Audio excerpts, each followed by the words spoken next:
I like it. I think it's me. It's better than loud thunder, right?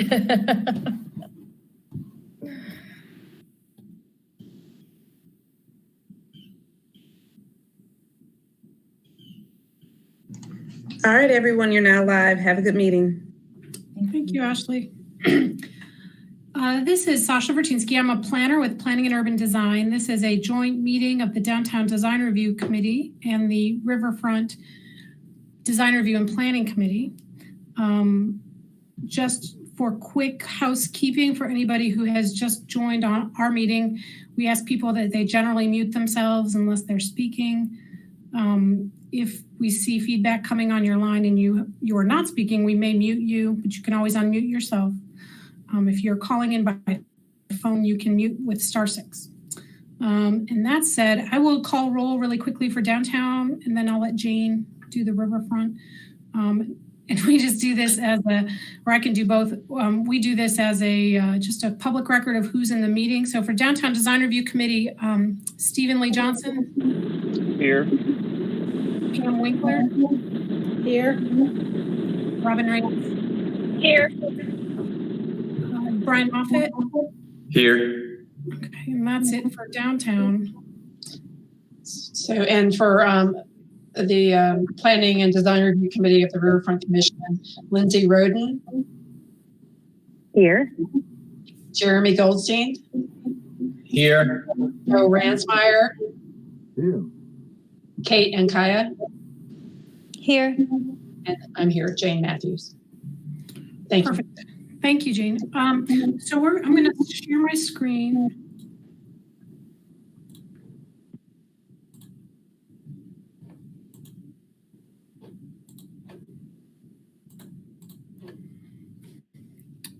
So the purpose of today's joint meeting is to talk about the hotel development study and what are the implications for design review. We have some ideas. Staff has developed a proposal.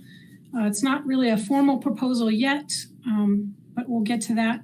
And this is in the context of the hotel moratorium. The hotel moratorium started on September 24th, 2019. And so we're about 2 months out from the end of that moratorium, and we are working towards an ordinance to go before City Council with Planning and Zoning and then City Council. We currently have a hotel survey open, and to start us off, Stacy Merton, who's the project manager, will walk us through just a general overview, and then I'll talk about the design review piece.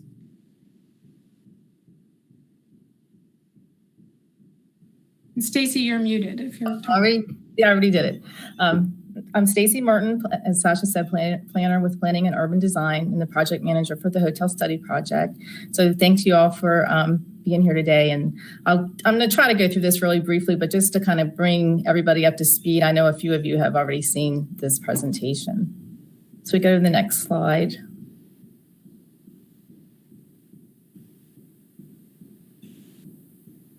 So just to kind of orient everyone where we are in the process, as Sasha said, the hotel moratorium was enacted last September. It does expire this September. We are going to extend it but just for a 2-month period. We can't really extend it indefinitely, but due to the delays caused from the COVID epidemic, we are going to extend it a couple of months. And basically we're in this last phase of the project. We have developed a draft ordinance, and I think most of you have probably seen the survey that we put out. And we're still in the public input phase. So we've held a few focus groups in addition to the survey, and we will be refining the ordinance and the map overlay based on the input that we're receiving. And go to the next slide. So just to summarize the issues that we heard from the public, primarily earlier in the project when ULI was here and throughout the project as well. But certainly the need to balance the economic benefits of tourism with hotel development. We know that that tourism is a hot button issue, and a lot of folks in the community want to try to pin a lot of problems on hotel development. But this project specifically is looking at hotel development and not tourism in general. The ULI report did touch a little bit on tourism overall, but this particular initiative is focused specifically on the regulatory process. The hotel development approval process needs more predictability and transparency. We heard that both from the public as well as from the development community. There's concern about the impacts of hotel development on the character of the Asheville skyline and streetscape. So design issues are really important to the community, and we heard that. And then there's a general concern about the impacts of hotel on quality of life, particularly economic impacts, affordable housing, and also on the impacts to the public infrastructure. So the next slide kind of shows how we are trying to attempt to mitigate some of those things that we heard through the regulations. And so first of all, we are proposing to reintroduce hotels as an allowed use in select areas. And the map shows at least our thinking as of a few weeks ago. I will say that we've gotten a lot of feedback on that process, and I'll talk a little bit about that too. We are trying to improve design, development, and operational standards, and a big part of what we're here to talk about today is how we hope to do that. We are introducing a public benefits requirement for new hotel development, and we won't talk a whole lot about that today, but just so you understand that is part of the, would be part of a requirement that a hotel would need to meet some level of public benefit in order to build. And then again, trying to create greater predictability in the development review process in general versus the conditional zoning process as it is now for hotels. Next slide, please. So the initial proposal that we put out shows, what we've done is we're talking about creating an overlay district where there are specific requirements for hotels. And the areas in blue on the map are areas where we would propose to allow both large and small hotels. And then the areas in gold were where we were proposing to allow small hotels only, which we actually currently define as hotels from 7 to 20 rooms. And it does look like a large area of the city, but basically that's all of the non-residentially zoned areas. And we don't get a lot of small hotel development. So we really didn't think this would be a major issue. It has turned out to be very concerning to a lot of folks. So we are in active discussions about how we can scale back, especially the area for small hotels. Next slide. And this is just generally basically explaining that the overlay itself will include development regulations that touch on site access, external environmental issues such as noise and light, building design, and operational requirements. And then, as I mentioned, we're trying to build into this a public benefits matrix. This is a way that we can legally try to get benefit to the community from the hotel development. And we're trying to make this as simple and effective as possible. And we've had a lot of input on this, and we're continuing to have community input on the public benefits table. Next slide. And this is just trying to explain how the overlay will work. It will be applied in conjunction with the underlying zoning, and depending on the specific standard, it may modify or provide additional standards. But essentially, the overlay will control primarily in the areas outside of where we have existing form codes or other design criteria. And I think one thing to add to this list is also Biltmore Village. In Biltmore Village, the historic district overlay will also control. If there might be a few standards where there may not be a specific standard, like for example in the Biltmore Village guidelines, then in that case the overlay will have influence on that, but ultimately the Biltmore Village guidelines will control. And then we've drafted some guidelines that would basically apply to all the other areas, the other suburban areas of Asheville. And these are just some sort of general ideas of the things that we're looking at to include in the public benefits table. This was an earlier kind of list of things. So there's things that have been added and things that have been taken off, but this is just to give you an idea of the types of things we're looking at: affordable housing, sustainability, and green building issues, things like that, to require. And the point system is structured so that folks will have opportunity to choose from different things, which is the way that we can actually require it to work, since we can't actually charge a specific impact fee. Next slide. I think that might be it for my section. Are there any questions before Sasha gets into the specifics about the design review piece? Are there any questions that you all have in general about what I just talked about?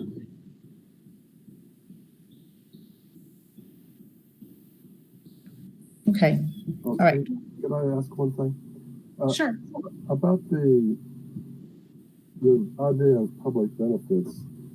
What's really behind that? Is that trying to, could it be as simple as having a restaurant in the hotel, or you're looking for something sort of if they're going to build a hotel, then we need to see something else done outside of the hotel premises, or what exactly? I'm a little confused by that. We're really looking for things that that the city needs, like affordable housing, other goals that the city has. Affordable housing and sustainability being two big goals that we're trying to use this public benefits table as a way to get those things. And so it's trying to balance out the impacts that hotels have on the community with also the benefits that they provide, but it's a way to sort of get out from developers and from the hotel developers, in this case, to give back to the community. So it's not just something as simple as a restaurant. We're really trying to shoot a little bit higher than that. Probably the biggest focus is on affordable housing and living wages. I'm having a hard time.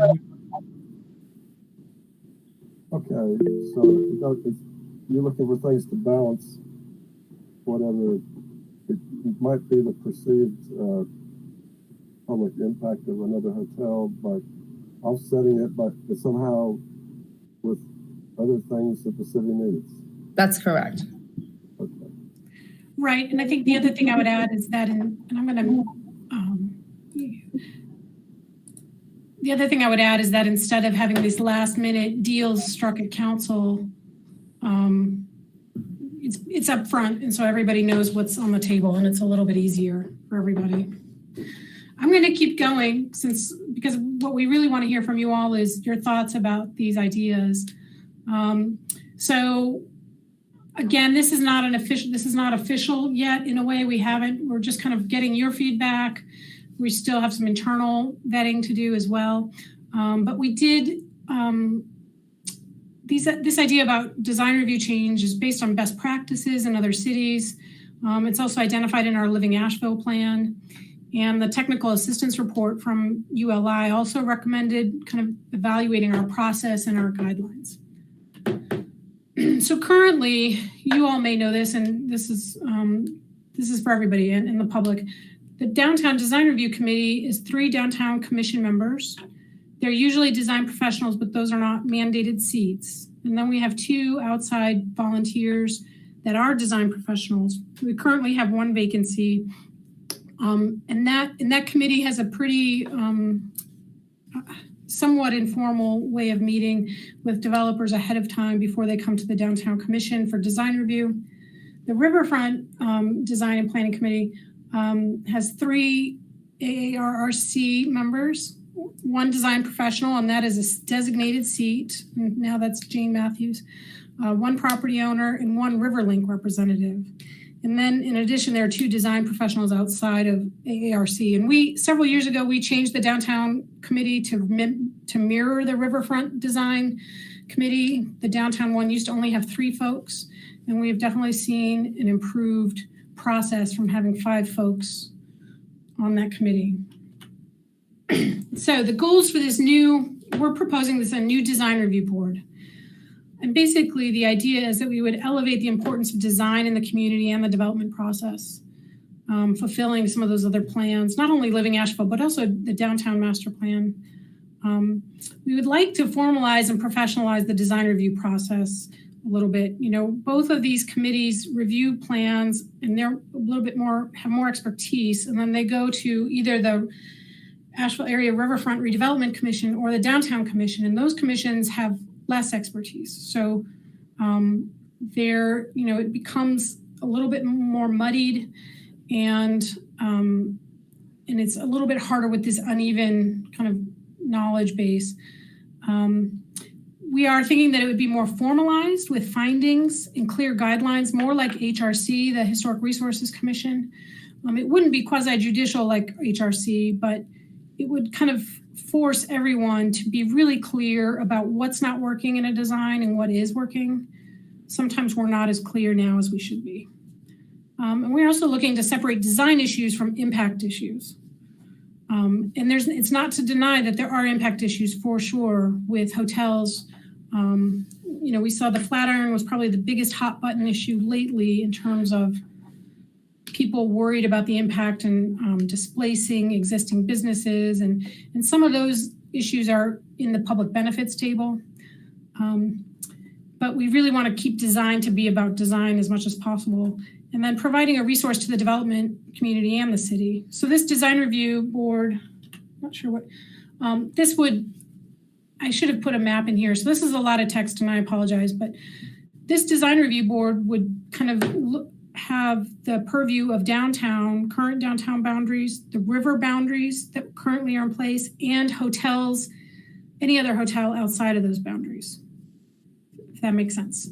And like Stacy said before, we're working on these hotel guidelines, design guidelines for areas where there are no design guidelines in existence. So why make the change and why now? So again, I feel like I'm repeating myself a little bit, but we're trying to have one uniform process instead of having two different committees. It actually uses more staff time, which is a less efficient use of city resources and taxpayer dollars. We're trying to make hotel development review consistent with our project recommendations, study recommendations.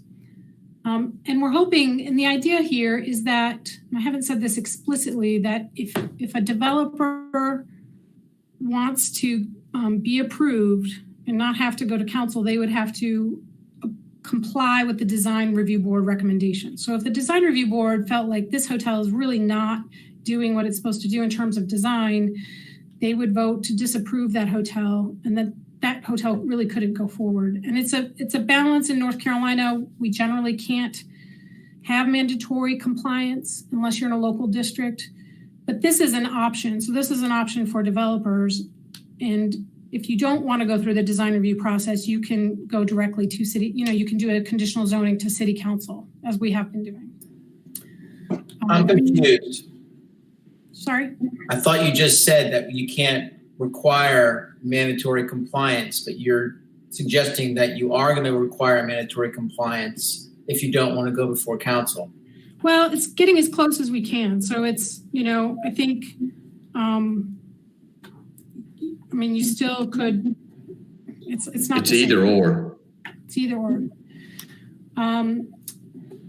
So I still don't understand. If you, right now, at least for speaking for the riverfront, it's mandatory review, voluntary compliance. Mm-hmm. If you are rejected and you get kicked up to council, that's not voluntary compliance. Well, council can still approve your hotel. It basically, Jeremy, what it does is it basically introduces a new by right option that allows you to skip council if you can incorporate these recommendations. But you're bringing in a whole host of area that doesn't currently, in speaking of hotel, I understand that, but for every non-hotel property, you're now introducing another level.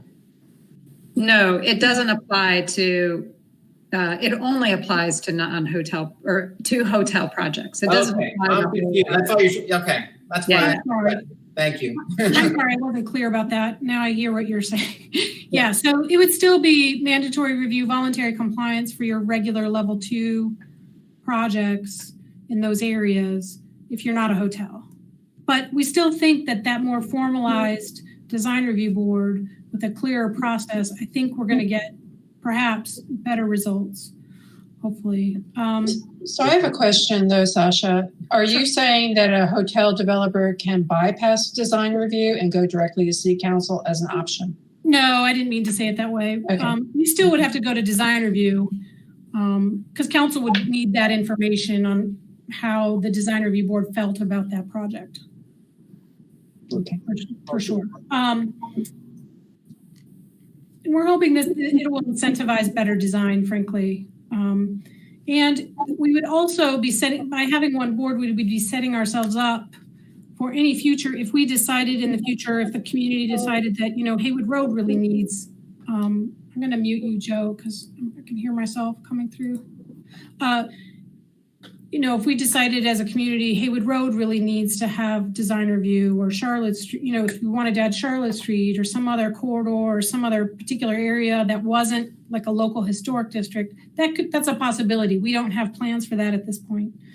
It also could potentially free up the Downtown Commission and the Riverfront Commission to focus on some of their other goals, which are very important to them around economic and social health of these, vitality of these areas. And I already covered the efficiency. So the idea here is that it would be 9 members, and that's not set in stone. We haggled over this a bunch, that the majority would be design professionals, that there would be some community seats that don't have to be design professionals to make sure we've got other perspectives on that board. And we were thinking really at the beginning to get this going, we could just take the 2 committees already in existence and kind of put you all together. And we would, designate some staggered seats so that some people have been on design review for quite a while and some people are pretty new, but so that we could start rolling through and create this board.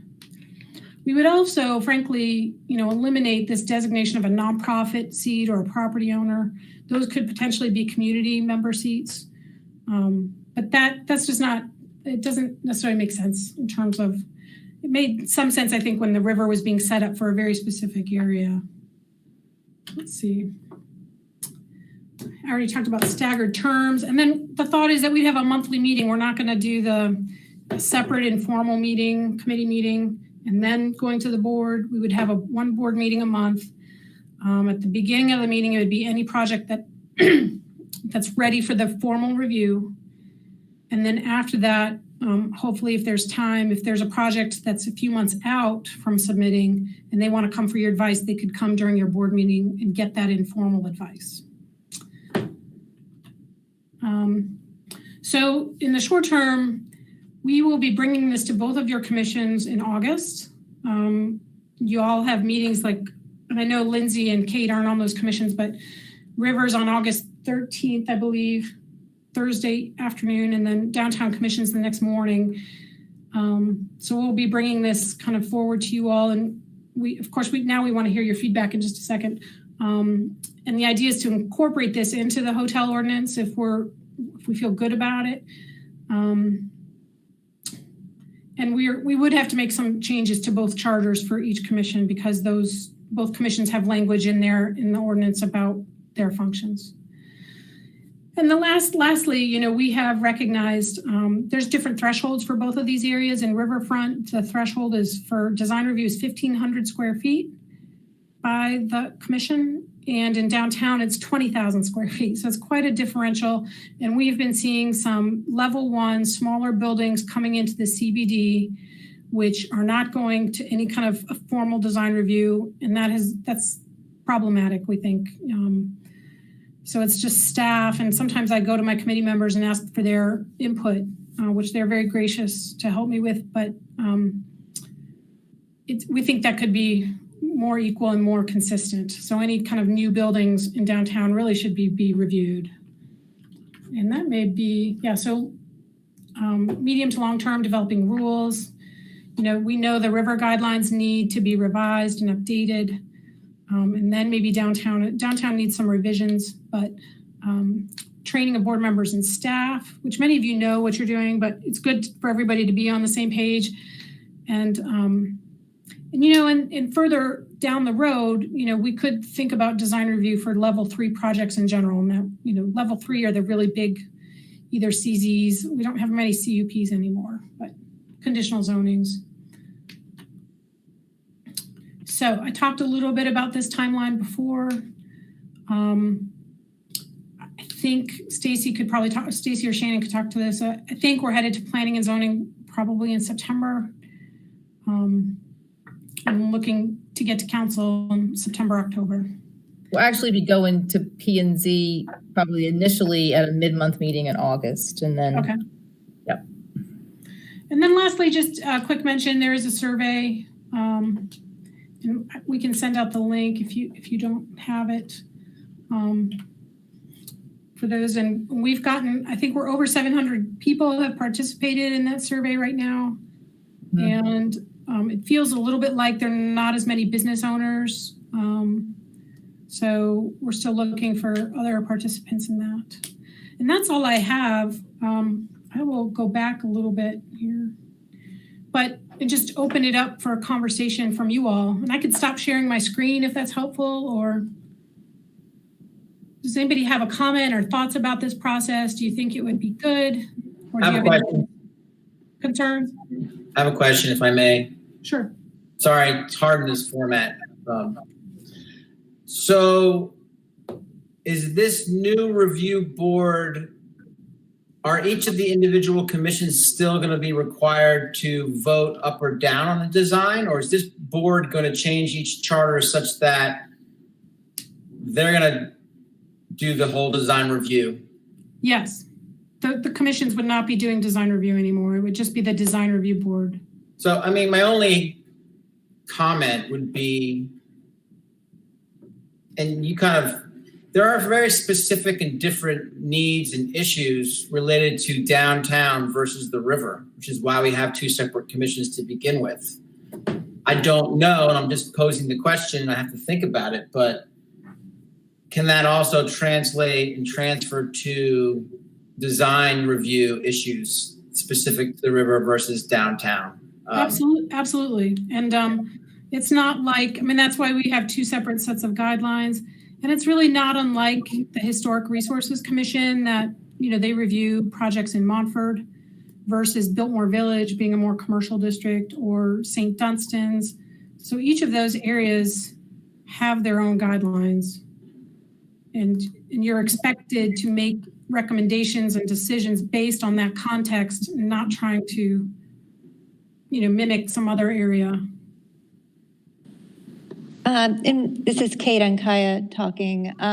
In response to that question, Jeremy, it's a good point. But when I think about the downtown and river design committees, we're not talking about an enormous geographical area. Asheville, that map that we saw, is relatively small. And I think of downtown and the River Arts District is really impacting one another. And so having them all being thought of as a system might be to the benefit of both of them.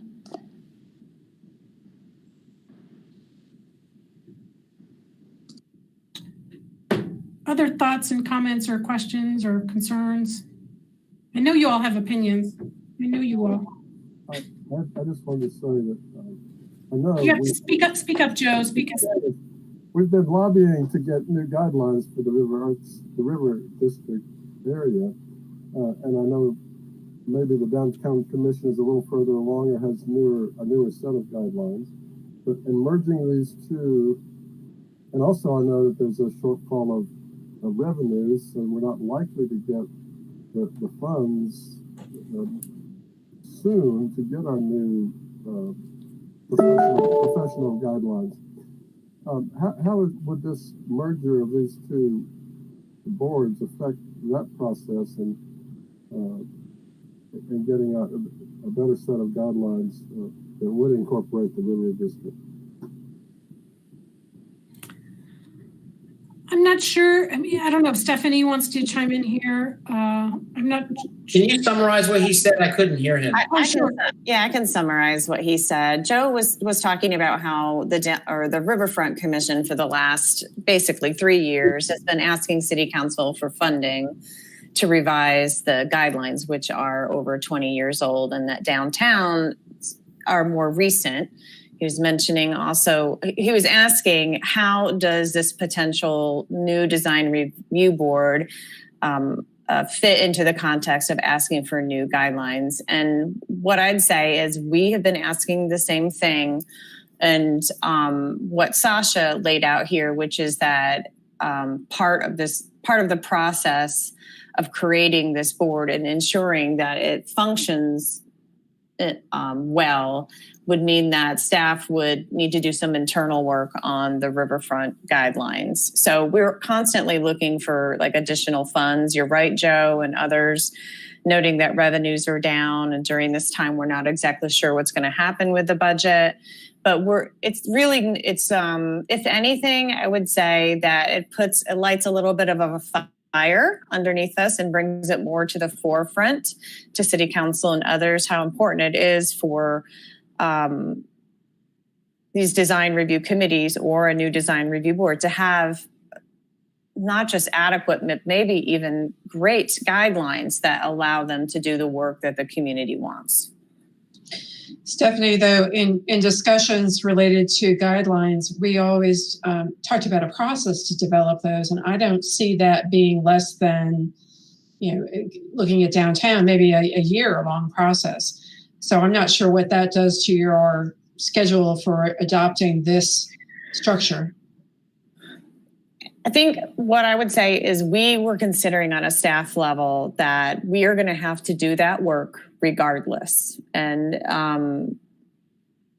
it doesn't necessarily impact the creation of this structure or the operation of other committees. Like both would run the same. I don't think that staff would be recommending delaying the creation of this new board if we were to go that way, just because the guidelines had not been updated yet.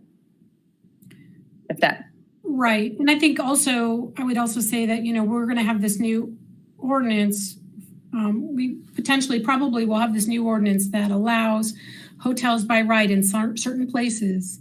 And we want to have some design protections put in place. So, and those are, there's places outside of, and I could actually show you, let me see.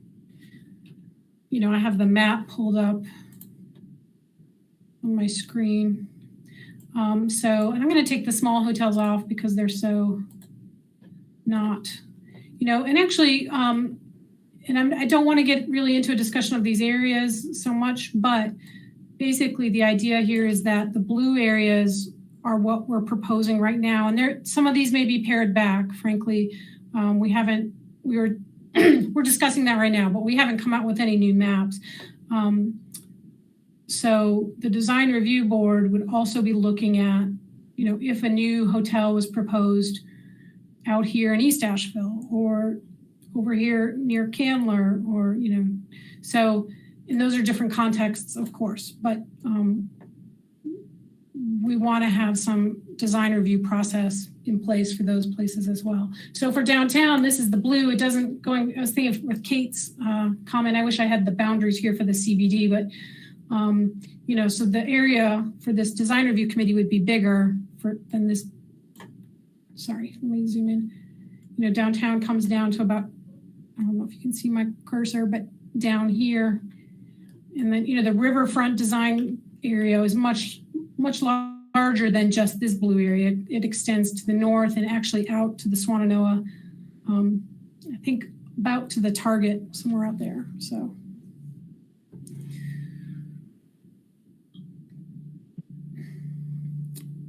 Other thoughts? Brian or Stephen Lee and Pam, I don't know if you all have, I feel like we talked about this a little bit last week and maybe you've had some chance to think about it or. I've thought about it. I think that streamlining the process and consolidating the design in a single design review that's more formal, that has findings, both staff findings, and then whether we won't necessarily call them findings of fact because it's not quasi-judicial, but that has a more predictable process for designers coming to the city. I like it very much. I would like to see better guidelines so that both the designers bringing things before the review board would know what we're looking for, and that we would have something tangible to measure it against. I think similar to what we do with the standards guidelines for HRC. And I think those could very much be tailored to different regional areas within, basically almost at a neighborhood level within actual. I think that would be a good thing. I do think that could be brought online as we move forward and learn a way around the process. I don't think that it's going to be difficult for a group of design professionals to understand the difference between a project in downtown or River Arts or the Village or Tunnel Road or Smoky Park or any of the other areas that we're currently looking at under review. And I don't know. I've thought about it a good deal. I kind of wonder if there aren't other projects that might eventually go into that kind of process. And again, I think the specific standards that are brought online are going to be one of the more critical aspects to it. And the way I understood, somewhat answered Jeremy's question, is that this was an either or, but it didn't necessarily take the design review away from the dual paths. Basically, it was either a use by right where they did a design review and they complied with the public benefit portion in order to get a hotel approved, or they went to council, but understanding that council was most likely going to be used almost as an alternate compliance methodology. They would still need to meet the spirit of both the design review and the public benefits portion. So those are my thoughts. Sasha, this is Stephen Lee. I had a thought about the design and impact aspects of a new ordinance. And this may be the intention already, but I'm just putting on my design hat and the client developer hat. I think it's important to have requirements for the specific design elements and impact, and not either or. So for example, developer can't do a magnificent total green roof and then not do anything that impacts the public realm. Green roofs are wonderful, but I think they need to have impact elements like stormwater, and then items. There's like two categories. What are you doing for your impact? What are you doing for your design? And otherwise, there's going to be ways to kind of squiggle around, I think, some of the design elements that that impact the public realm so much. So that's my thought. Yeah, I couldn't agree more with that. And, going back to these public benefits, I saw, a LEED certification and some of those things.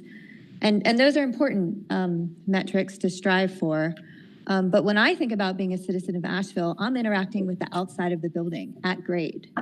And so when we look back at those public benefits, they're a great list of things, but are they really impacting the quality of life, the public health, all of those important things for our citizens? So I think about, I saw, sidewalks,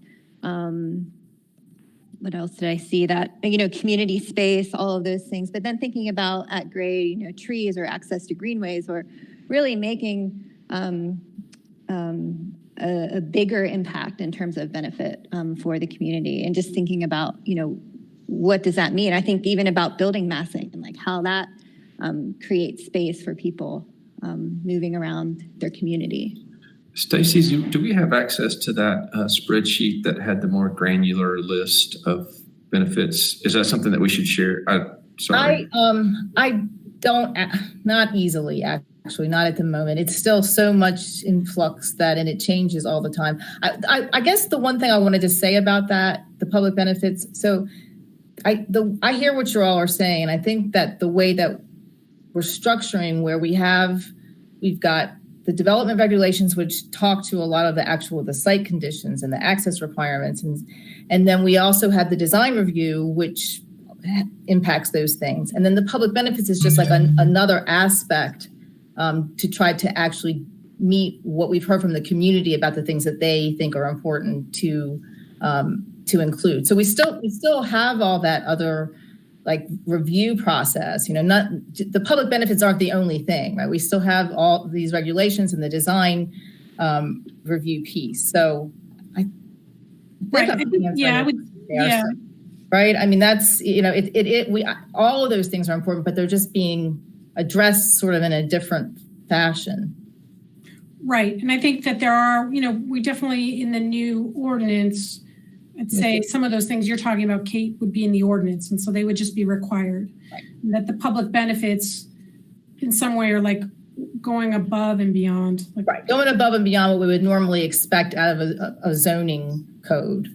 Right. And so then you have, because it's going above and beyond, and some of them are things we can't necessarily require by zoning, you get some choices.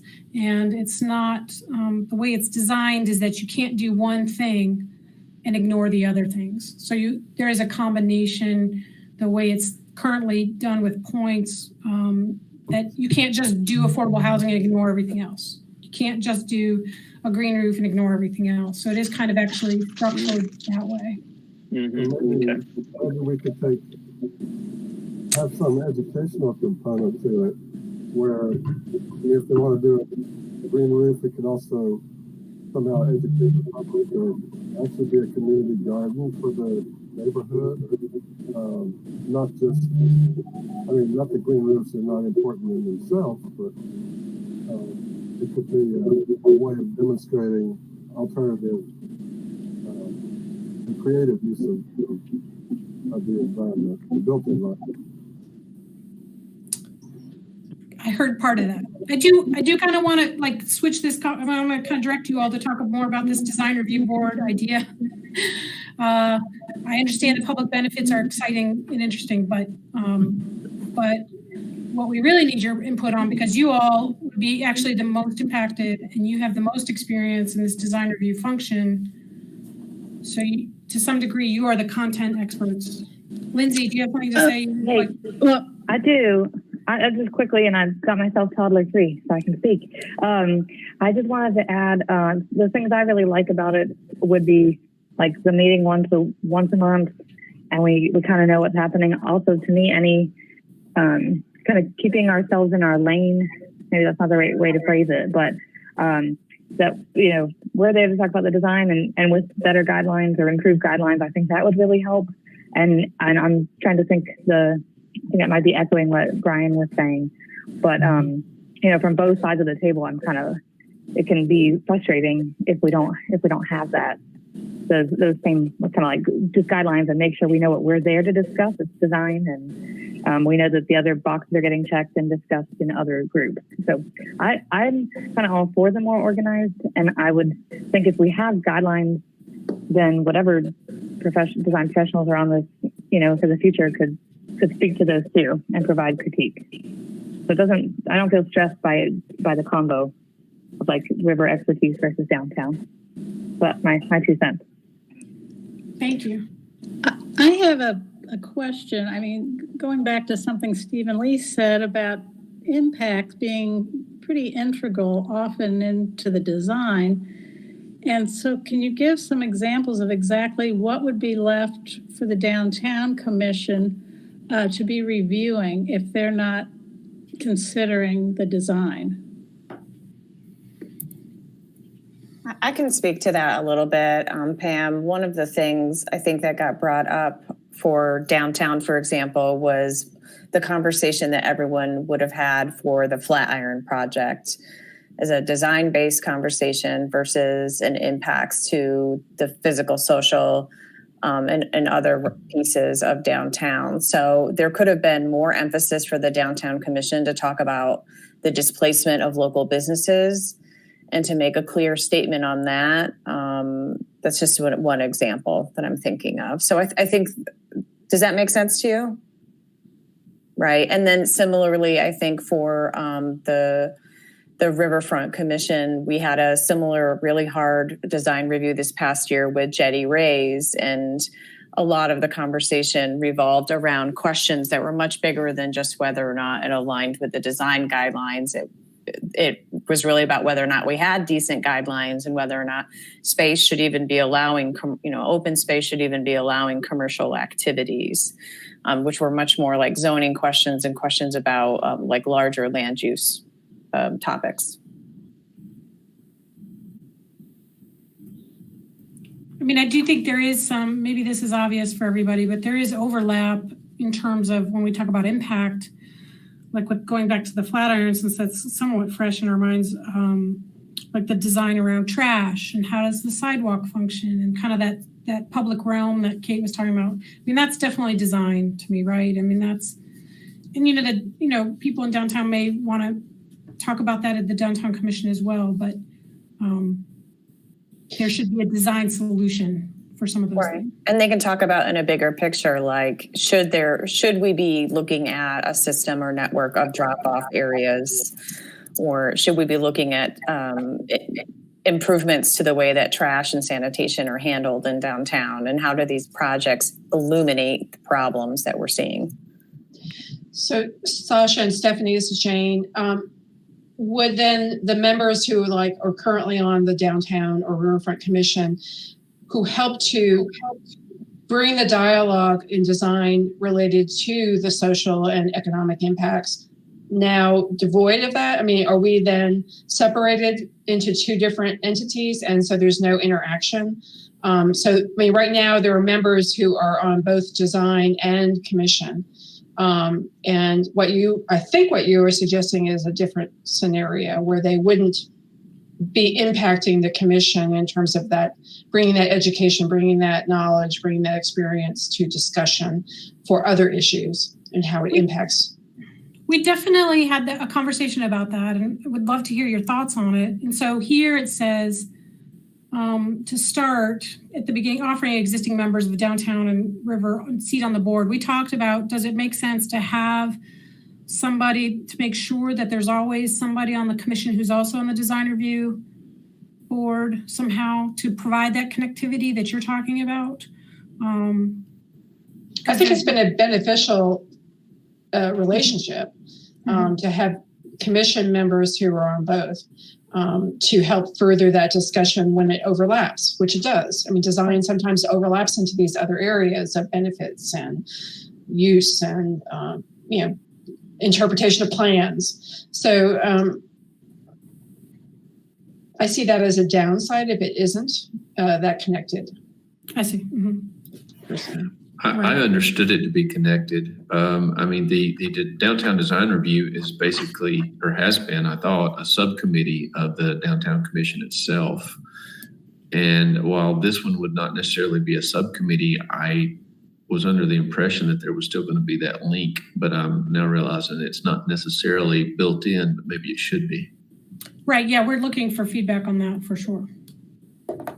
Even creative ways, like maybe something different. And Jane, I really appreciated that comment. I think there has been good connectivity. And one of the reasons we thought maybe we should allow a discussion where there wouldn't be shared membership for some of those was just volunteer time, and knowing that many board members have a lot of things to do. So having to serve on these two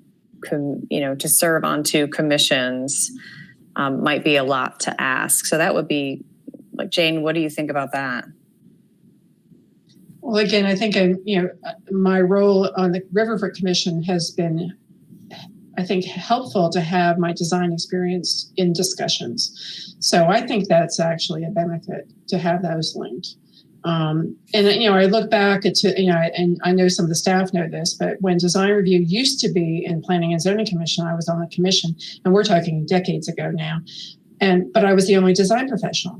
And so there is benefit to having additional design professionals to dialogue about a design issue and not just be a commission. So, I'm trying to find the happy balance between those two relationships, because it didn't work when it was with planning and zoning, and it works now as a commission with a separate committee that reports back to the commission and they inform each other. So I don't know. I'd be interested in other people's opinions, but I think it's worked well enough. I think the downfall has been the lack of guidelines.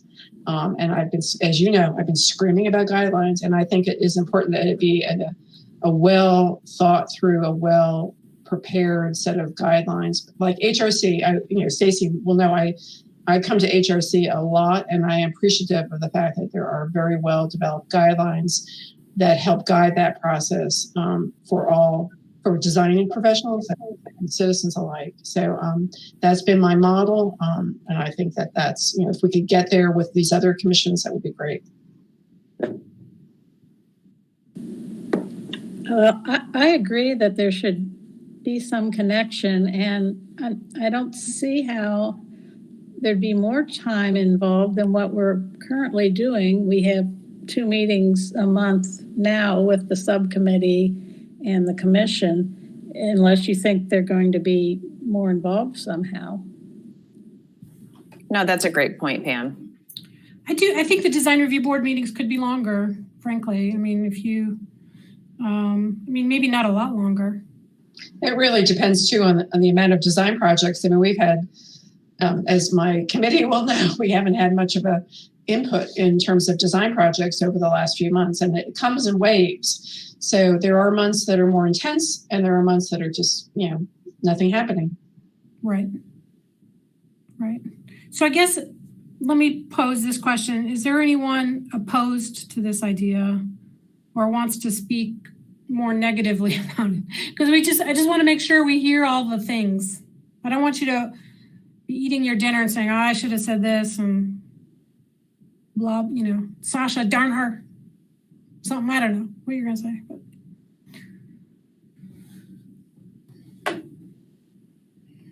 Robin got mad and left.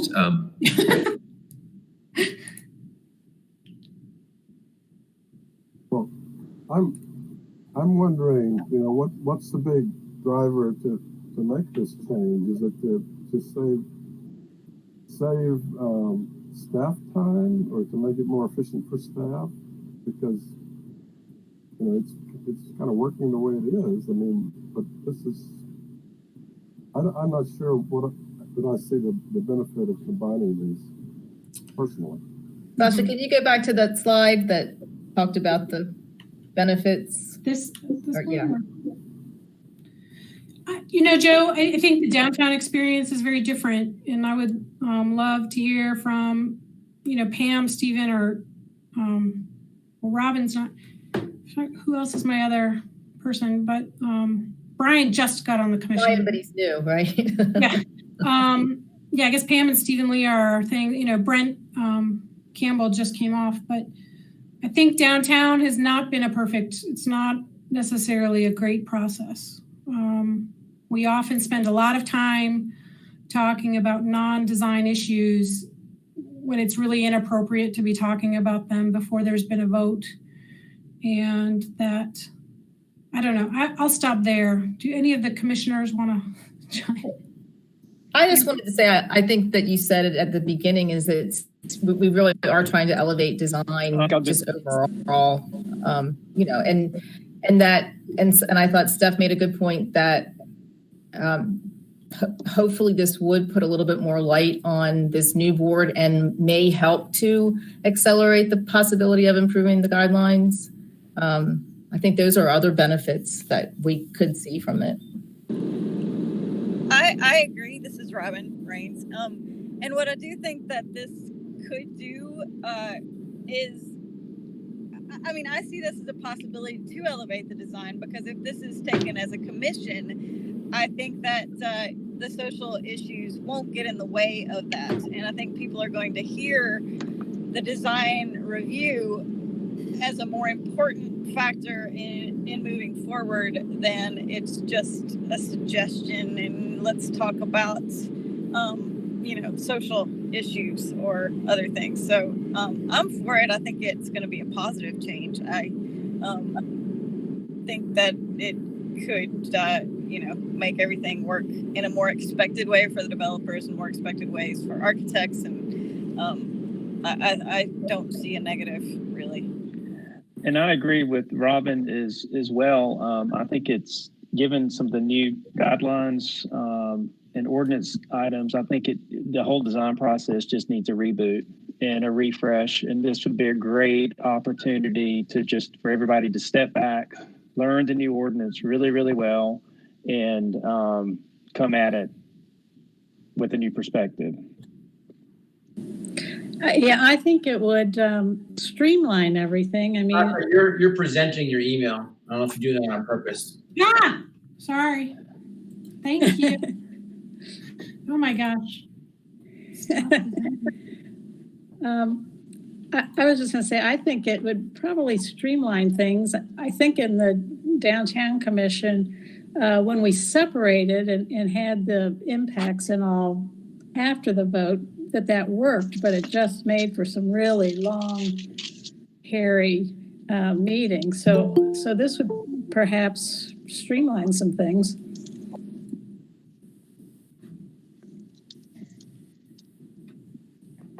Okay. Well, I'm hearing, Sasha, is this right? And I guess group, is this right? That maybe one of the major concerns that this group would have moving forward is determining what the connection would still be between the Downtown and Riverfront Commissions and the projects that are being reviewed by this design review board. And that maybe by the time we come to you guys at the full commission, we should provide you with some potential options for what that would look like. Right. And then yes. To Jane's point, it also, while it's somewhat separate, I do believe it's connected. We want to also in the next month have some internal conversations and bring to you some information about how we might be able to address improvements to the guidelines moving forward. Yeah. Agreed. That's some great stuff.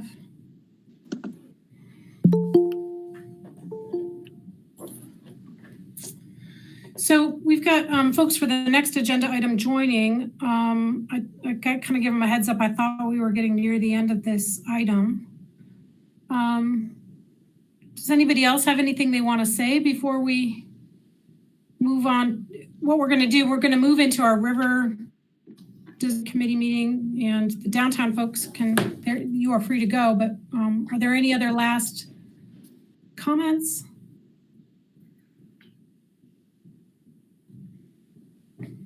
We appreciate everybody coming together. It's a great group of people to work with, and I wish we were all in a room, but what can I do? So I'll underscore Sasha's thank you to everybody participating. This is Stacy. I thank you all as well. Thanks a lot. And we didn't do staff introductions, but just so anybody who's watching or wanted to know, Stephanie with strategic planning and design and works with Riverfront is here, and Stacy is the project manager for hotel study and the moratorium project. I'm kind of the administrator of design review, and we also had Dana Frankel, who works with the Downtown Commission, and Jessica Bernstein, who is a planner who takes a lot of downtown projects through the process. So thanks, Sasha. All right. Thanks, everybody. Don't leave if you can. If you're on River and if you can stay. I know a couple of you have some scheduling issues. So, and Jane, I will turn the meeting over to you. Or Stephanie, what were you? Oh, I was just going to ask, yeah, but Jane can do through roll call. Who's going to be here? Again, I can do the roll call for the Planning and Design Review Committee.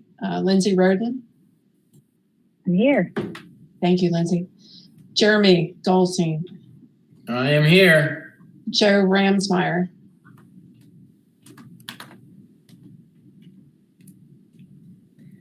I see Joe, but I don't hear Joe. Joe is not. I'm here. There he is. I'm here. I have my microphone muted. Sorry. Thanks.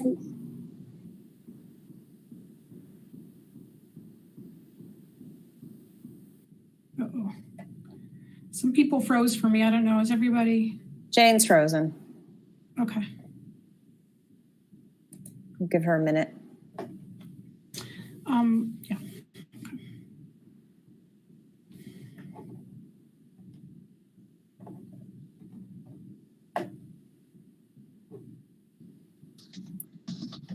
There she is.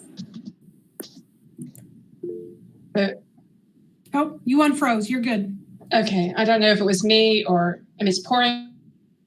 I don't know if it's me or the system. So where was I? Joe, are you there? Yeah, he said here. Okay, I'm gonna apologize. I did not hear anybody or have anybody move. So Kate and Kaya. I am here. And then myself, Jane Matthews. And so we are present. We have a quorum. We are all here. I guess I would turn it over to staff for, I guess, how we proceed in terms of presentation by the applicant.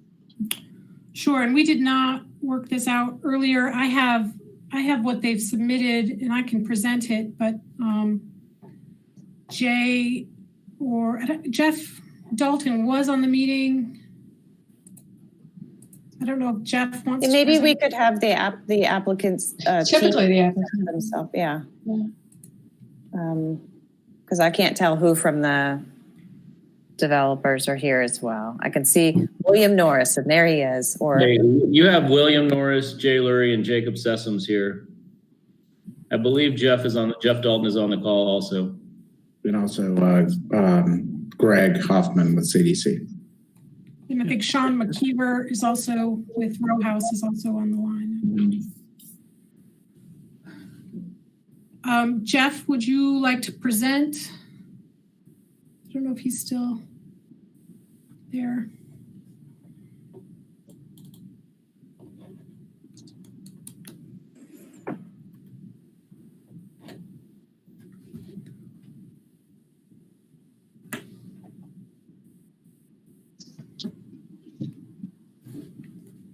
I'm gonna text him. Says it's left the meeting. Maybe he's having connection problems.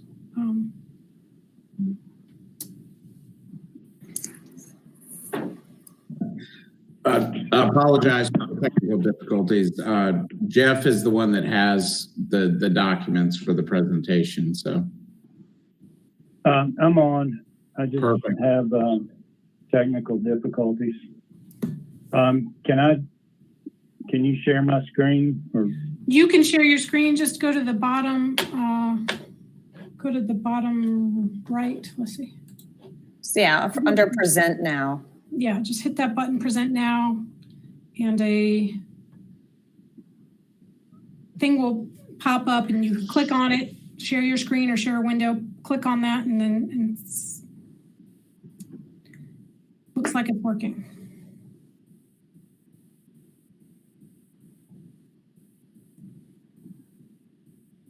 Maybe.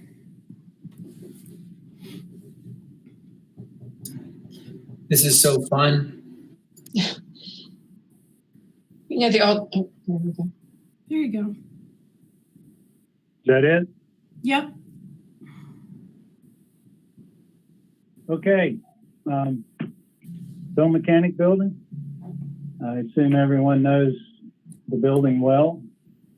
And the project is to convert it to more of a mixed use type project. We've got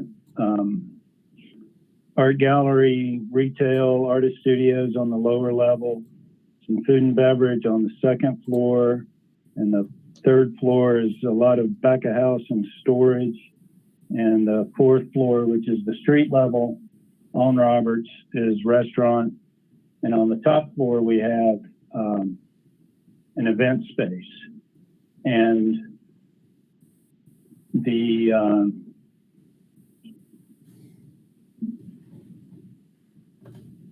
some context photos. Hopefully everyone's had a chance to look at these. We've got some demolition drawings.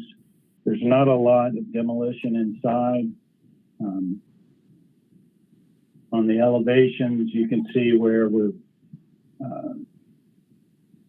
adding some openings on the south, creating some openings on the north on the top end, also on the second floor, replacing a garage door here and replacing some garage door and some of the infill items that exist now.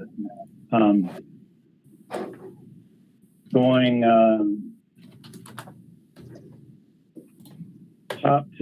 bottom to top, the lowest level is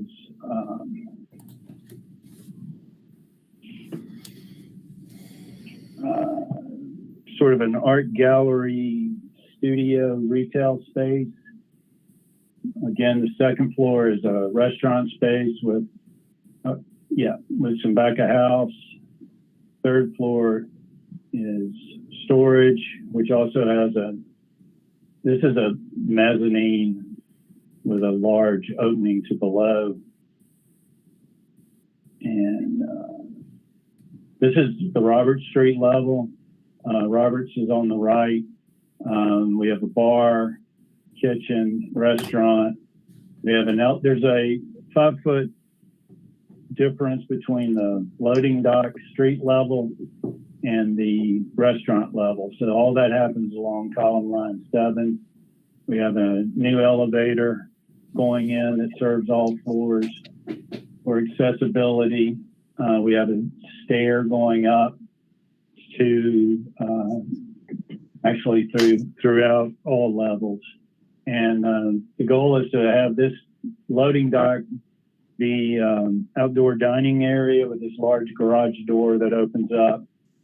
We've created a new opening on the southeast corner to go to a little dining terrace that's shown better on the site plan. Then the top floor,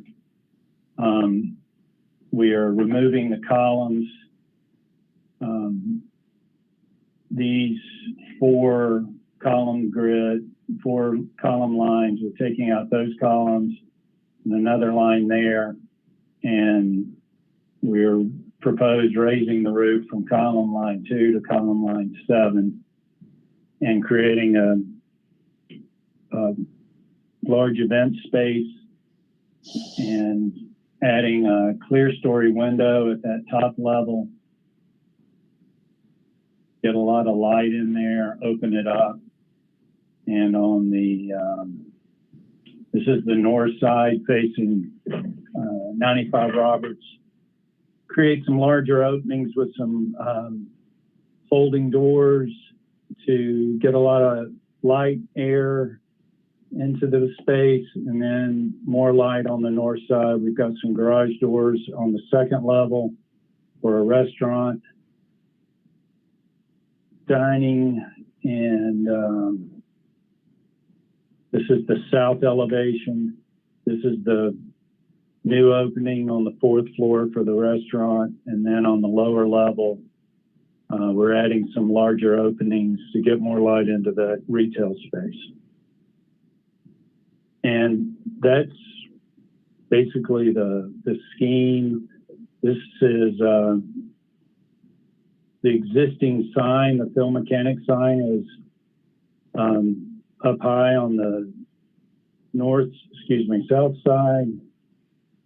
And it's also in the front on the east side along Roberts. We're not exactly sure what we want to do with the sign, but we do want signage, and we do want to incorporate Phil Mechanic and, pay homage to the mechanics who made such a difference in the river. And but there's still details on the sign to get worked out. And you want to look at the site? Jeff, I would like to see the site because one thing I don't understand is exactly your dining on the southeast corner. I couldn't quite figure out what was going on there.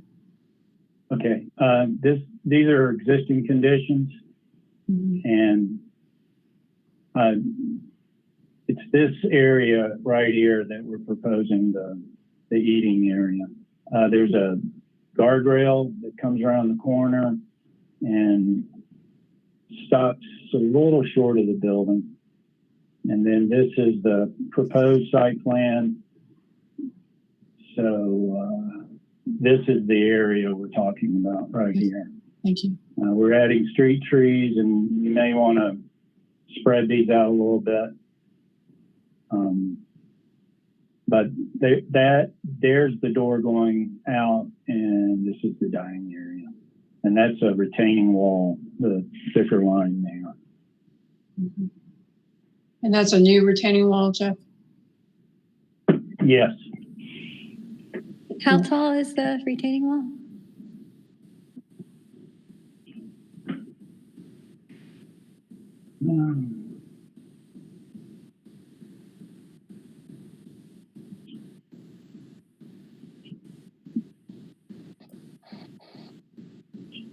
There's street level, and the grade. This is an existing retaining wall. Mm-hmm. So grade's doing, basically moving in a straight line up the hill. Mm-hmm. So we're putting a wall there and filling that. So. And Jeff, that retaining wall is concrete? Is that what's shown? Just a rough concrete? I think it's just going to be cast in place concrete.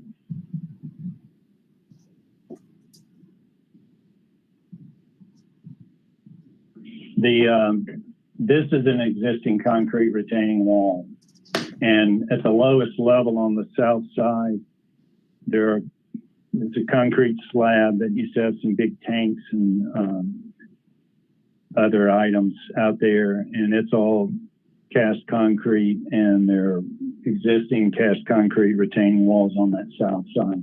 Mm-hmm. So we're just sticking with that same material. Mm-hmm.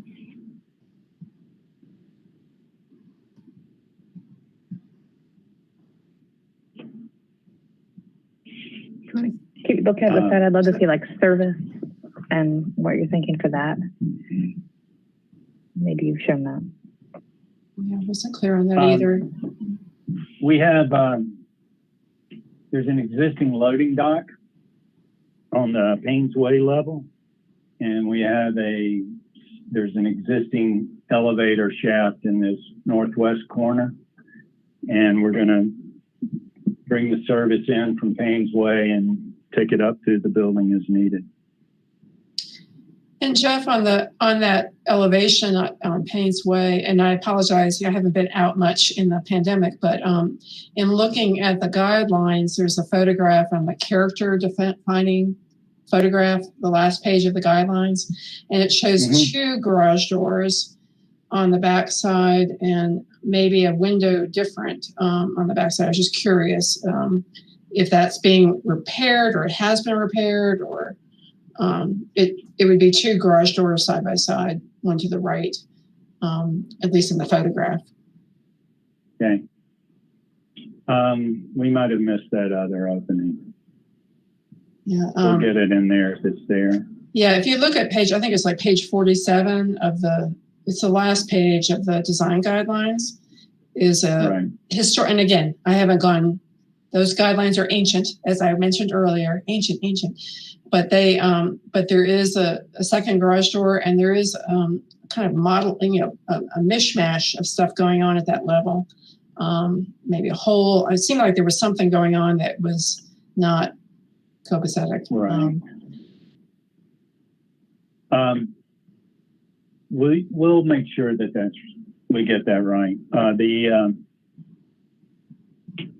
We've got we were using CAD files, and we missed that. It was CAD files from a previous project, so.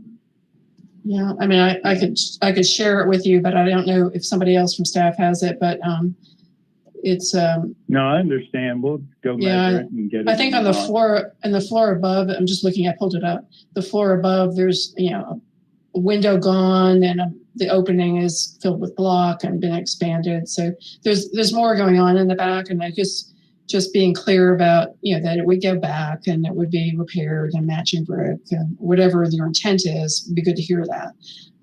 But it's definitely got a bunch of other things going on. Okay. Jeff, will you continue to use the existing elevator and shaft for a service elevator, and then introduce the secondary elevator or a new elevator for other use? I couldn't hear what the question was. I think the question was, would you continue to use, is it the back elevator as a service elevator? Yes. If it's workable and still inspected and seems appropriate, we'll keep it.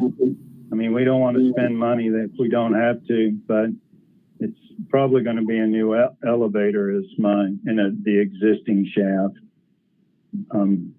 We've not done a full assessment of what that elevator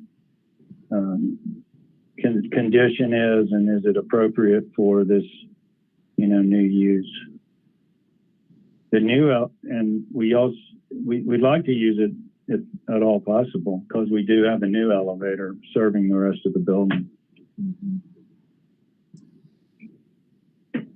As chair, I want to make sure, Jeff, that you have had time to present, that you've presented what you want to present, because I know I have, and I'm sure my committee has specific questions that maybe you can help answer with drawings at hand. So I'd like to, I've asked already one, but I'd like to ask some more. I'm sure my committee might also have other questions.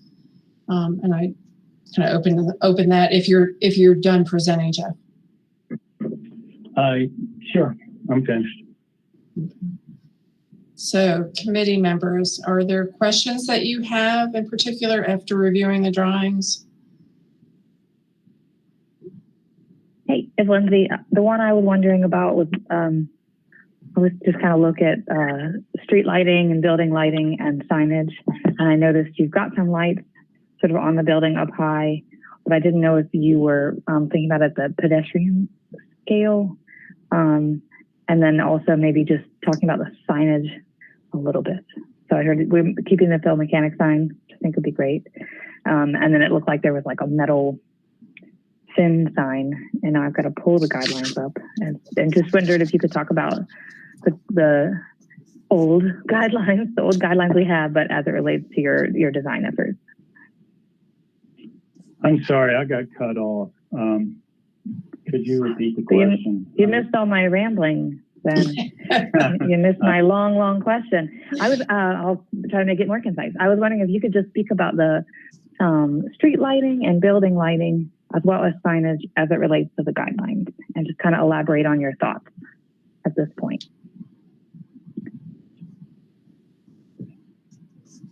Let's see, we indicated lights on the exterior, on the elevations. We show a blade sign on the corner on the Robert Street elevation, and we have the existing signage that we look to incorporate. And the crown sign has, in the guidelines, we're meeting those requirements. And the one in the front on Robert Street is existing, and we propose reusing that area as signage, and again incorporate some of the Film Mechanic logo or words. Signage is a very involved design issue, and we're in the schematic phase, but we're indicating lights and signs on the drawings. Yeah, and I saw it on the sort of showed lights up high, right around the building. So like cylinder lights or something. They look like cylinder sconce type thing. Right. Mm-hmm. And are there street lights for this? It's kind of a smaller street frontage, I guess. But I'm just wondering if maybe that's a CDC question. But what are you guys thinking about? Because sometimes we'll get little images, even though I know it's really early and schematic, but it helps us kind of look at that character. Because I think this is the chance to do it.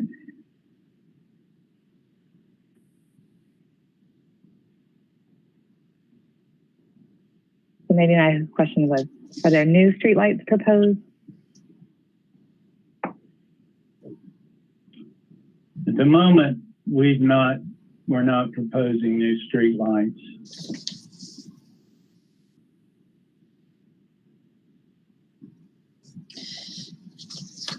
And we could make that potentially contingent on a review by staff later on that they introduce, if they introduce lighting, to have it reviewed by staff to follow the guidelines.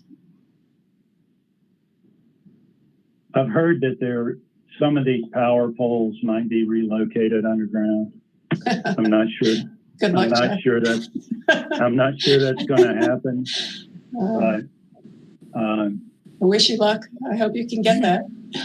Yeah, related to that about the power lines, the tree species. I love those tree species, but they get like 60 to 80 feet tall, and they're relatively medium to fast growers. So you may want to consider a smaller tree for your street trees. And also, too, there's some really great examples down there, and maybe just continuing what is doing well and thriving down there already for some consistency. So they don't get butchered, down the road. Yeah. So Jeff, I have some questions regarding the restaurant uses and how it's something that's come up often when we're reviewing. And I know you mentioned you're at schematic, but it'd be good to get some thoughts. And having done a lot of restaurants, I know the architects here can attest that it ends up having a lot of exhaust requirements, hoods and equipment, venting. How that is handled is sensitive. And just curious, I know you have things on the roof behind a screen that is it looks like it may be metal slat, but I don't know what it is really. It's just a graphic. I'm not quite sure. But I'm wondering, does everything go up to the roof, or are you eventually going out? Because those are big honking mushrooms on the side of a building, typically. We're proposing going up. Okay. And can you talk a little bit about what that screen is? It says metal, but I'm just curious, is it like a fence? Is it slats? Is it open? I can't quite tell what it is. It would be a metal screen that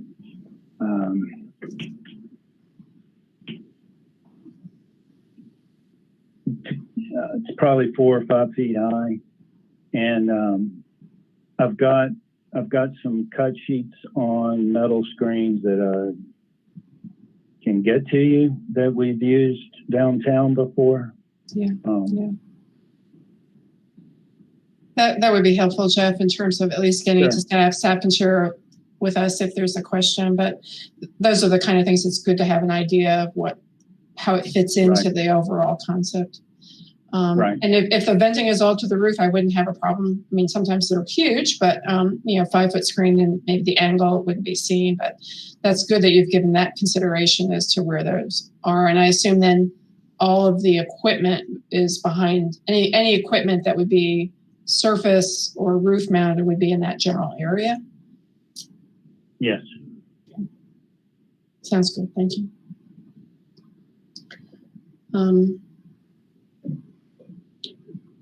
The other question I had was about the deck on the north side, what that was made out of and what it was being supported by. There are posts shown and an indication of a metal railing, but I just was curious as to what that was in terms of materiality. If it's just a suspended We're looking at concrete columns and a concrete slab. Metal deck. And and the rail. To match the back or wherever wherever there are the rails. Our railing has, because I see the top rail, but I assume, Jeff, that it might be like, I think it's the balcony above. Our rail disappeared. I can see the shadow on that side. Sorry about that. No, that I figured that it was eliminated for purposes of showing the windows, which makes some sense. But there's a railing at the Okay, great. Yeah, it would be an aluminum guardrail. And would that be black? Black, yeah, like the windows. Yeah. And to your credit, I did look at the windows that you listed, and I think that's a great solution. Trying to match the historic quality of the windows, repair what you can, replace in like. I think that's great. I appreciate that. That information was helpful.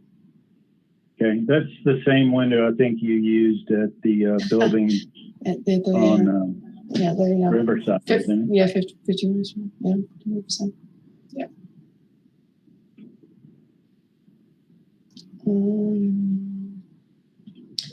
Another, and this is somewhat minor. I know there are 2 existing scuppers on downspouts at the front of the building. I didn't know where, and this may be a CDC. I don't know where is it going? Because right now it's shown kind of stopping above the ground in one area, and I think currently it doesn't connect to anything. And I'm just curious where the stormwater goes from the roof system. Go ahead, Greg. We're going to rebuild the sidewalk, so those would connect to the storm drain. We wouldn't dump them out on the street. I mean, on the sidewalk. Mm-hmm. They would go to a storm drain. Okay.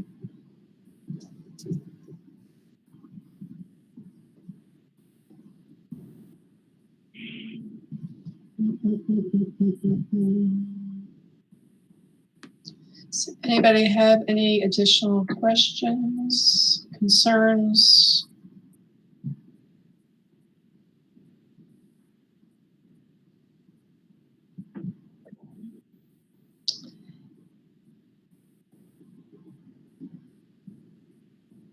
And I guess, Sasha, do we take public comment at this point if we are done with our questions? We're not doing public comment on any of our boards and commissions, live public comment. Okay, we did provide the opportunity for people to leave public comment up until, I think, 5 o'clock yesterday, and no public comment was received.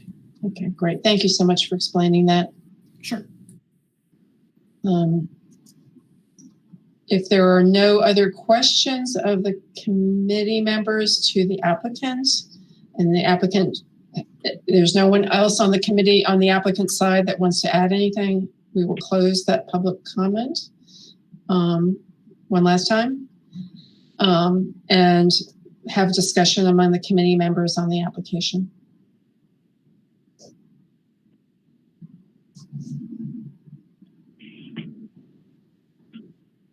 And I can't tell who wants to speak, so I just go ahead and speak. So. It's Lindsay. In general, I feel like it's so nice. It's almost easier to look at a building that's existing, right, from this perspective. Right. So something new. So to me, all the approach and gestures are sort of making a lot of sense, and I'm just excited to kind of see it continue to develop. The parking, it looked like it's just going to be the gravel parking in the back. Yeah.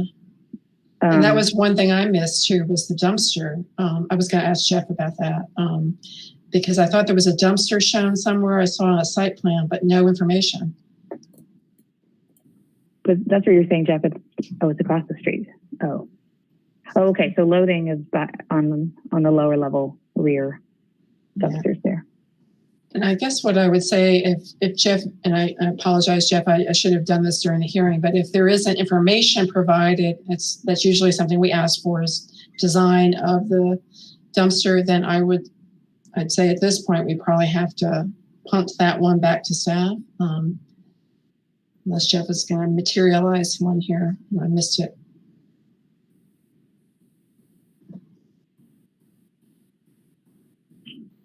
We can get you a dumpster enclosure detail. That would be good. Have that contingent on the staff getting that. And if there's questions, staff came back to us. It's just that sometimes we get, different doors and different materials that don't relate to the district. So we're just looking at those. So thank you, Jeff. Right. I understand.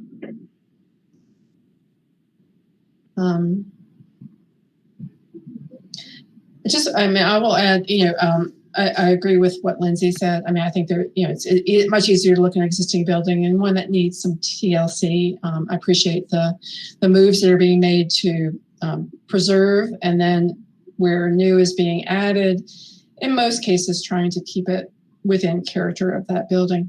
At first, I had some concern about the strip of windows at the top, the clear story, and looking at our guidelines. I think the fact that it's set back from the facades, at least at the front, is one, and back from the back with the screen of the HVAC and the equipment helps to sort of tone that down somewhat. I think if one were literal, one would say that's a strip of glazing that we really don't encourage in the guidelines. But I think it is hidden and set back, and probably won't impact the historic integrity of that building.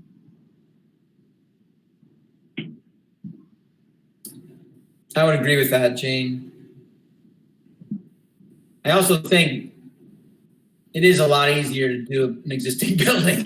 I know. Speaking from personal experience, but yeah, I agree with everything that's been said so far. There's a lot of precedent for clear stories on industrial buildings, and that's neat.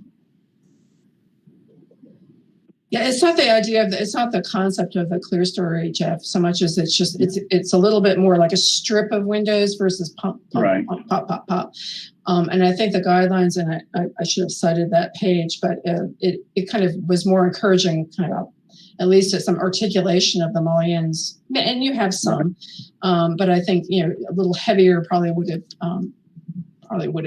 cut it down a little bit and less of a strip.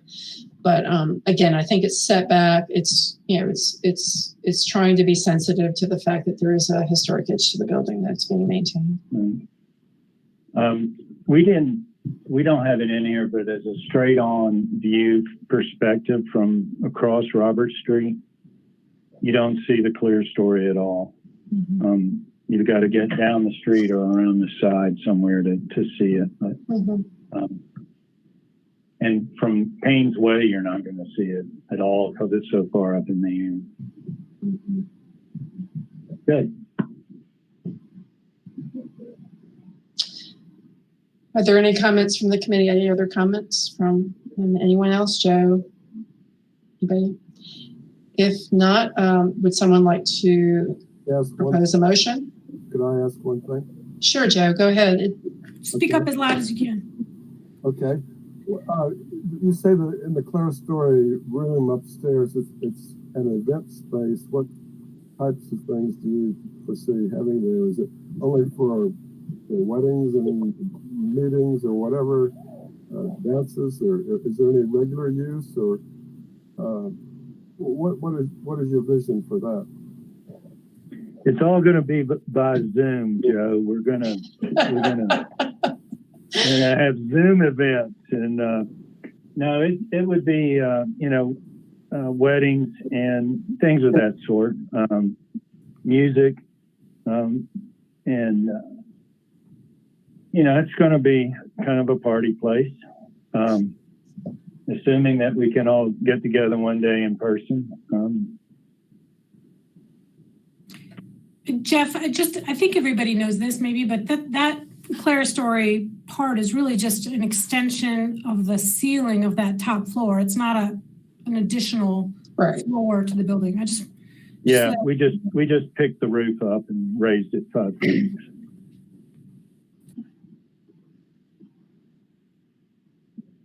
A literal raise the roof is what you're saying. But Jeff, you don't show the new elevator penetrating the roof.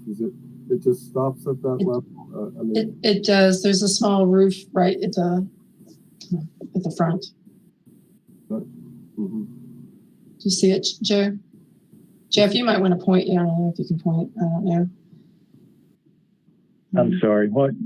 He's talking about the front, the elevator penetrating the roof right above the entrance, sort of. Yeah, the new elevator's got an override that hooks up above the roof a little bit. It's still below the parapet in the front.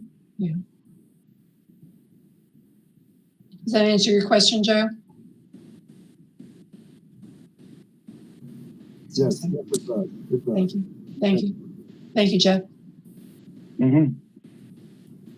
Do you guys have any views from coming across the bridge, headed in that direction? We don't. We just have these axons and the elevation. Mm-hmm. Only because I'm just thinking of just being right around there, but just thinking about that long bridge, that's a important view for a lot of people coming from West Asheville.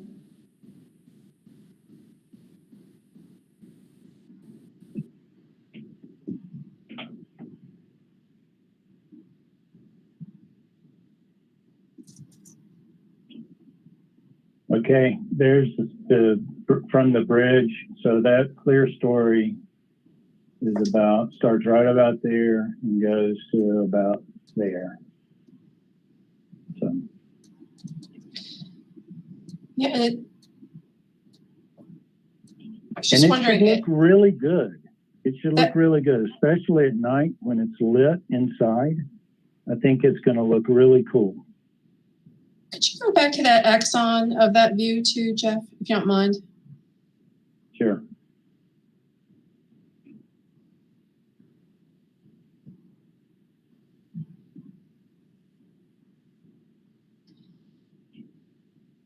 So on that view, it looks like it's, I know I'm looking at the wrong side. Never mind. My question, I just answered it. Okay. That clear story is more punched openings on the north side. Yeah. Yeah, we extended the brick up on the north side. Okay. Yeah, the parapet's different on the north and south side.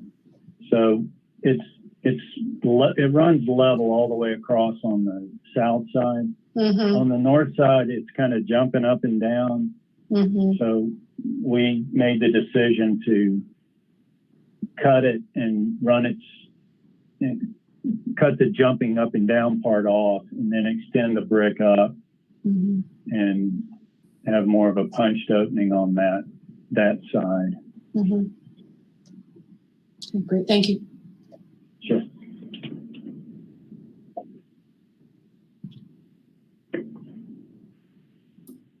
You looking for a motion, Jane?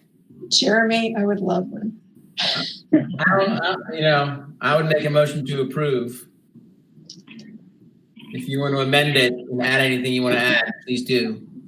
I think it would be helpful if you could just cite the additional information that offered to be provided by Jeff would be given to staff for, final review of, I think the dumpster, maybe tree species, the metal screen. Missing anything else? Which screen was that? The metal screen at the back of the HVAC, screening the back mechanical. Got it. As amended, I make the motion. Someone like to second? A second. Thank you, Lindsay. Call the question. All in favor, please say aye. Aye. Aye. Now, Jane, I'm sorry. Sorry, I should have told you this. We need to if you could call on people, all right, just so it's real clear for the public. Okay. Thank you. Let's see. I see Kate. Kate, how do you vote? Aye. Aye. Jeremy? Aye. Lindsay? Aye. Joe? Aye. And I'll vote aye. I vote in favor also. Doesn't count. Doesn't count. Doesn't count. So, Jeff and comrades, you have approval from us, and that will go to the Riverfront Commission with our approval at their August something meeting. 13th meeting. Great. I would say, it would be, if you have information, Jeff, it might be helpful if you can get that to Steph in between now and that meeting. And Steph, Sasha, if you have need to have input from the committee, anybody, I hope you'll call upon individuals to look at. Yeah, I mean, I think it would be great, Jeff, if we could get that in the next week, and it gives us a few days to put together staff. Yeah, no problem. I can get it to you Monday. Oh, great. Thank you. Mm-hmm. Well, you guys are Thank you very much.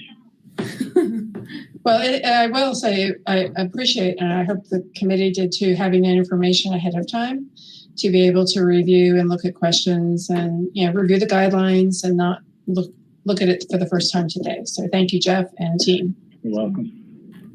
You're welcome. Yeah. Super excited to see that project. Great. It's going to be a good active space. And I do hope you get to use that event space at some point. Yeah. Me too. All right. I guess motion to adjourn would be appropriate. Would someone like to do that? Motion to adjourn. Is there a second? Second. All those in favor? Aye. Aye. No, it's fine. That's fine. Sorry, it's hard to get to these new rules. All right. Well, thank you all. And thank you, Kate and Jeremy. I appreciate you contributing this time, your first real meeting. So thank you. They're all this short and this easy, right? Yeah. I was like, wait a minute. That's great. Love it. Okay. All right. Thank you, Steph. Thank you, Steph. Thank you, everybody. All right. Stay well. Bye, guys. Bye-bye. Bye, everyone. Bye.